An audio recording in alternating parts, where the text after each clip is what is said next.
नमस्कार, मैं धीरज एक बार फिर से आपसे विद्यार्थियों का इस ऑनलाइन प्रोग्राम में स्वागत करता हूं।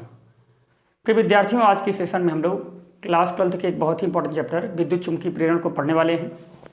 इलेक्ट्रोमैग्नेटिक इंडक्शन के बारे में पढ़ेंगे और अगर उस बात को हम समझना चाहते हैं तो हमें सबसे पहले समझना होगा मैग्नेटिक फ्लक्स क्या है, अर्थात चुम्बकीय फ्लक्स क्या है। देखिए, सपोज करिए कि ये कोई टार्च है, तो इस टार्च से क्या निकलेंगी? प्रकाशिक किरणें निकलेंगी और इन प्रकाशिक किरणों को हम बोल सकते हैं प्रकाशिक बल रेखा बोल दें।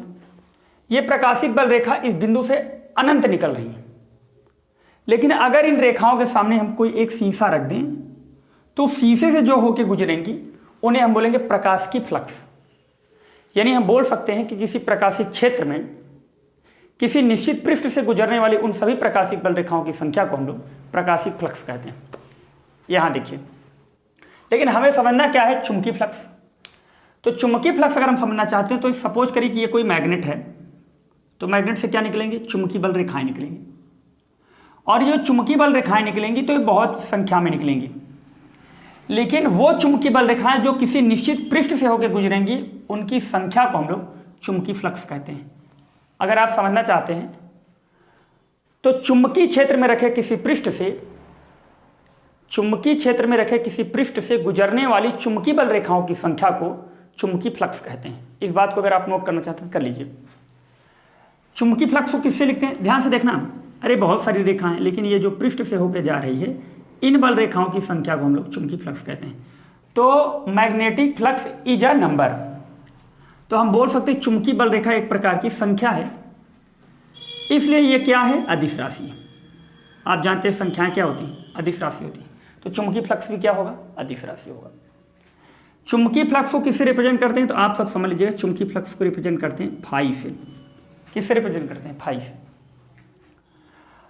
और आप जानते हैं कि एक प्रकार की संख्या है, तो फाई का मान कभी भी, तीसरा पॉइंट समझ सकते हैं कि फाई का मान ऋणात्मक नहीं होगा भैया।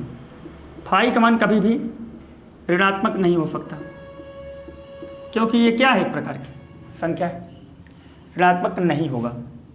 अब देखिए अगला पॉइंट, अगर हम बात करें कि चुंबकीय फ्लक्स किन किन बातों पर निर्भर करता है, तो सबसे पहले हम ये चीज बोलें कि अगर फाई की डिपेंडेंसी क्या है, किस बात पर डिपेंड करता है, तो ये जो फाई है अर्थात ये जो चुंबकीय फ्लक्स है अर्थात जो चुंबकीय बल रेखाओं की संख्या है, ये किस बात पर निर्भर करेगी? तो फर्स्ट ऑफ ऑल ये चुंबकीय क्षेत्र की तीव्रता पर निर्भर करेगी। आप कहेंगे कैसे? देखो एक एग्जाम्पल के माध्यम बता रहे हैं। ये एक कमरा है, चारों तरफ से क्लोज है, इसमें कितना प्रकाश आएगा इस बात पर डिपेंड करेगा कि बाहर कितना प्रकाश है, क्योंकि बाहर के प्रकाश को अंदर लाना है। तो बाहर जितना ज़्यादा प्रकाश होगा उतना कमरे में प्रकाश आने की संभावना ज़्यादा है, और जितना प्रकाश कम होगा उतना प्रकाश कमरे में आने की संभावना कम है। तो आप बोल सकते हैं कि relationship between magnetic flux will be directly proportional in density of magnetic field. हमारा कहने का मतलब क्या है कि चुंबकीय क्षेत्र की तीव्रता और चुंबकीय फ्लक्स के बीच डायरेक्टली प्रोपोर्शनल का रिलेशन होता है, अर्थात चुंबकीय क्षेत्र ज़्यादा होगा तो चुंबकीय बल रेखाएं उस पृष्ठ से ज़्यादा गुजरेंगी। जैसे यहाँ देख लीजिए, बड़ा चुंबक होगा तो चुंबकीय बल रेखाएं जो थोड़ा दूर दूर जा रही हैं ये और पास जाना शुरू हो जाएंगी, तो निसंदेह क्या होगा? पृष्ठ के अंदर चुंबकीय बल रेखाओं की संख्या बढ़ जाएगी। तो मैग्नेटिक जो फ्लक्स है वो डिपेंड करता है किस बात पे? कि वहाँ पे मैग्नेटिक फील्ड कितना है, यानी मैग्नेटिक चुंबकीय क्षेत्र की तीव्रता कितनी है। एक बात आप समझ गए होंगे। अगर नेक्स्ट पॉइंट हम समझना चाहें तो जो चुंबकीय फ्लक्स है इस बात पे भी डिपेंड करेगा, इस कमरे के माध्यम से बता रहे हैं पहले आपको, इस कमरे में कितना प्रकाश आएगा इस बात पे भी डिपेंड करता है कि हम अपने कमरे में खिड़की को या दरवाजे को कितना छोटा या कितना बड़ा लगाएं। आप जानते हैं कि अगर कमरे का दरवाजा या खिड़की बड़ा लगाएंगे तो इस कमरे में प्रकाश आने की संभावना ज़्यादा है, और छोटा लगाएंगे प्रकाश आने की संभावना कम है। यहाँ आके समझिए, अगर ये पृष्ठ बड़ा कर देंगे तो इससे चुंबकीय बल रेखाएं ज़्यादा गुजरेंगे, क्योंकि जगह एरिया बढ़ जाएगा, तो चुंबकीय बल रेखाएं तो एक संख्या में जाएंगी, जगह ज़्यादा मिलेगा तो ज़्यादा जाएंगी। जैसे देख लीजिए, अगर यही पृष्ठ हम और बड़ा कर दें और चुंबकीय बल रेखाएं इसमें और बढ़ा दें और ये पृष्ठ पूरा बड़ा सा कर दें तो बहुत सारी चुंबकीय बल रेखाएं जाएंगी। तो आप ये भी बोल सकते हैं कि किस बात पर डिपेंड करेगा? एरिया पर भी डिपेंड करेगा। अगर यहाँ एरिया बढ़ा देंगे तो चुंबकीय फ्लक्स बढ़ जाएगा, एरिया घटा देंगे चुंबकीय फ्लक्स घट जाएगा। इस बात को भी आप समझ पाएंगे। तीसरा पॉइंट क्या है कि चुंबकीय फ्लक्स किस बात पर डिपेंड करता है, इस बात को भी समझिए कमरे के माध्यम से। अगर इस कमरे में हम अधिक मात्रा में प्रकाश चाहते हैं तो ये जरूरी है कि बाहर प्रकाश होना चाहिए, जरूरी है कि खिड़की या दरवाजे लगाना पड़ेगा।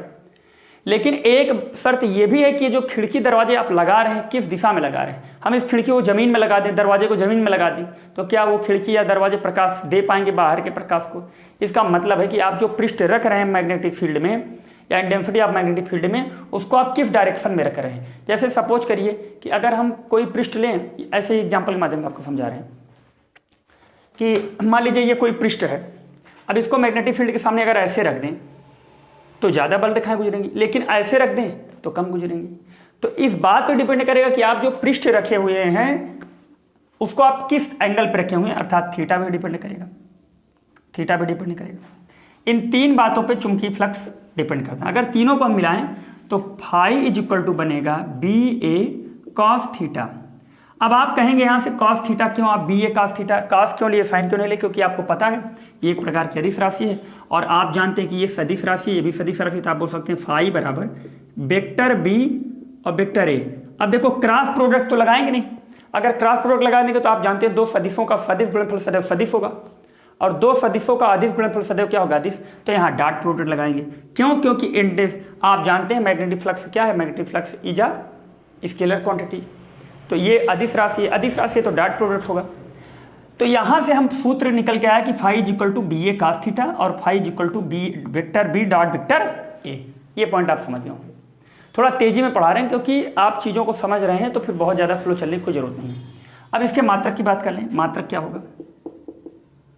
तो सबसे पहले इसके मात्रक में हम MKS की बात करते हैं। MKS मात्रक अगर हम निकालेंगे तो फाई का मात्रक किस बात पर डिपेंड करेगा, इस पर और इस पर। चुंबकीय क्षेत्र का मात्रक क्या होता है, तो आप बोलेंगे न्यूटन प्रति एम्पियर मीटर। और ये एरिया है, एरिया का मात्रक क्या होगा, मीटर स्क्वायर। ट्रिगोनोमेट्रिक फंक्शन कोई मात्रक होगा नहीं, 1 मीटर से 1 मीटर कट जाएगा तो यहाँ से हो जाएगा न्यूटन मीटर प्रति एम्पियर। ये पहला मात्रक हो गया। अगर दूसरा मात्रक यहाँ से निकालें तो फाई बराबर क्या होगा, बी ए कॉस थीटा। तो बी का एक मात्रक होता है वेबर,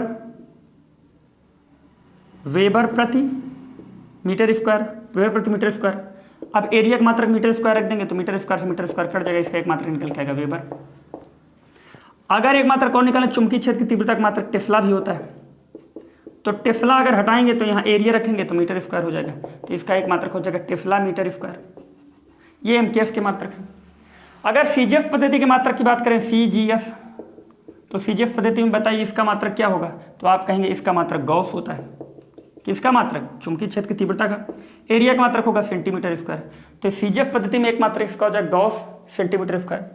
और इसका एक अन्य मात्रक CGS पद्धति में होता है मैक्सवेल, मैक्सवेल भी होता है। तो इन सारी बातों का अगर आप समझ गए तो नोट कर लीजिए। अगर यहाँ हम बीमा की बात करें, बीमी सूत्र निकालने की, तो बीमी सूत्र निकाल दे रहे हैं। बीमी सूत्र आपको पता है मात्रक से भी निकल जाएगा। मात्रक इसका क्या था, न्यूटन मीटर प्रति एम्पियर। बल है, बल की बीमा क्या होगी, mLT-2। और यम है तो ये यम क्या है, आप बोलेंगे मीटर, इसकी बीमा हो जाएगी L।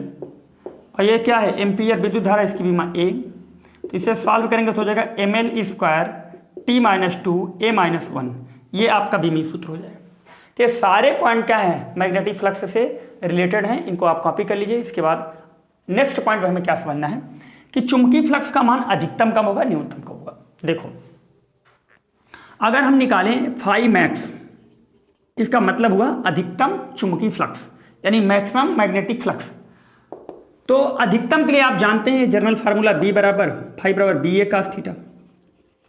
अब देखो बी को आप चेंज नहीं कर सकते, ए को आप चेंज कर सकते। थीटा कास थीटा का मैक्सिमम मान क्या होगा, तो कास थीटा बराबर का सबसे बड़ा मान 1 होता है। तो कास थीटा बराबर क्या हो जाएगा, आप बोलेंगे कास 0 अंश। थीटा कास से कास कैंसिल होगा, अर्थात यहाँ रख सकते हैं आपका 0 अंश। तो आप बताइए phi max is equal to हो जाएगा बी ए और कास 0 का मान 1। तो यहाँ से phi max is equal to formula हो जाएगा बी ए।